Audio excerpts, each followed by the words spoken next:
Hello and welcome to Kev Me Up.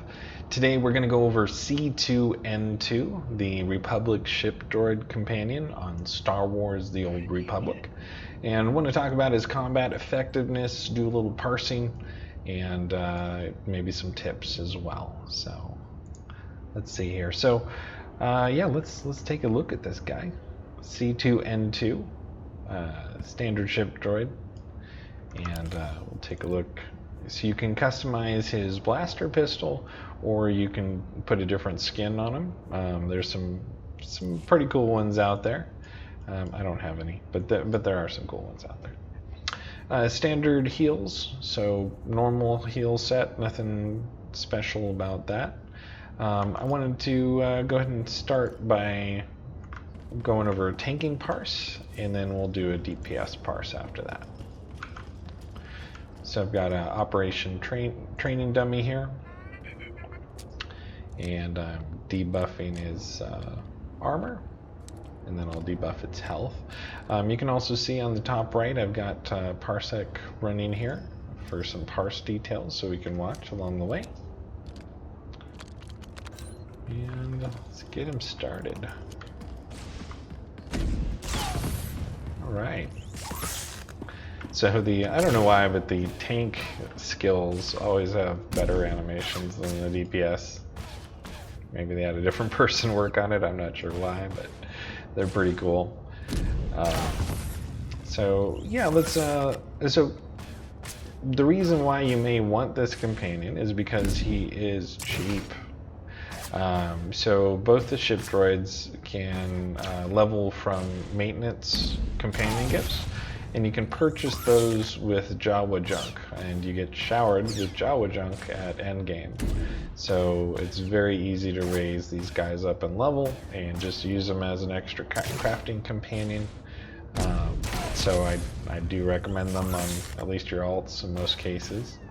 So tank skills, let's step through these. So first is power charge, which is the charge attack and also heals them for usually about 2 to 3k. There's 2100 there.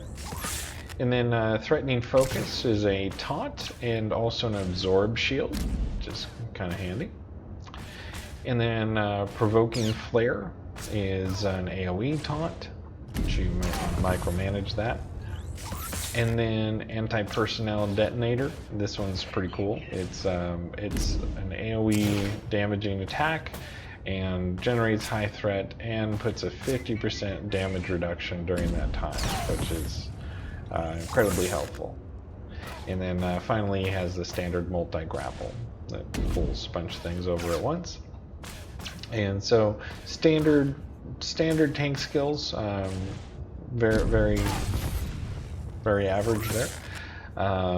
One thing to note that he is a ranged companion, and in some cases ranged companions get a bit of a bonus to the threat that they generate. I believe it's just because sometimes they'll be standing a little bit further away from the boss, which generates higher threat when they taunt.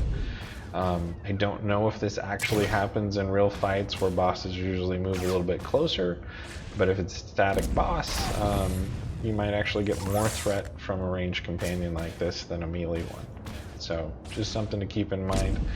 See, we're up at 37k there.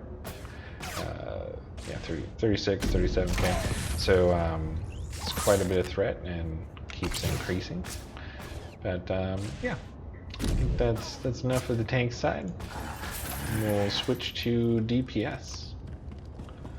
Let's see here.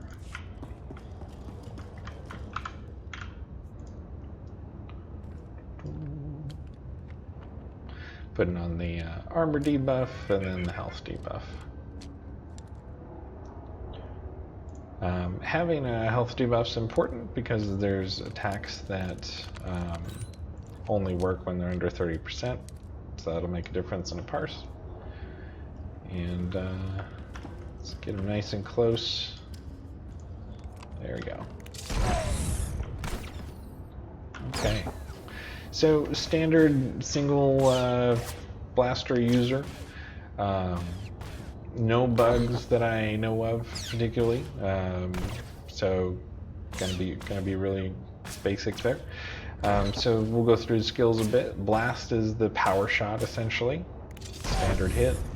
Exhaustive shot is applies this damage over time effect here, and also sunder, so to lower the armor level of the target. And then Deadeye shot does have an activation time, and it's only usable when under 30%. It's a pretty hard hit there, be anywhere from 30k to 40 something in this one. And then thermal grenade is the AoE attack. And then standard 5-second stun. I just turned that off for parsing. But yeah, very standard. So yeah, we're seeing DPS being around 7,500. Usually I'll see the range on this go anywhere from about 7,700 all the way up to, I have seen 8,300 once, but that's really rare. So 7,700 to 8,300 is what I'm getting in parses. We'll see how this guy does today. Yeah, so yeah, there's a 30k power shot. And that dot just keeps on ticking as well. Pretty good. But yeah, I definitely recommend just picking these guys up just because they're cheap. Great filler for companions. Or also if you're early in your storyline and want to level something, you're not really going to regret it later. Just pass over some maintenance gifts and you're good. So there we go. So he was at 7,800. So almost 7,900. This is going to be really standard parse with this guy. It's just kind of how single blaster users generally work. So yeah, thanks for joining today. If you want to see more videos like this, please subscribe. Want to stop by Twitch and say hello? I can take requests on different parses, things like that. So looking forward to seeing you in the next video.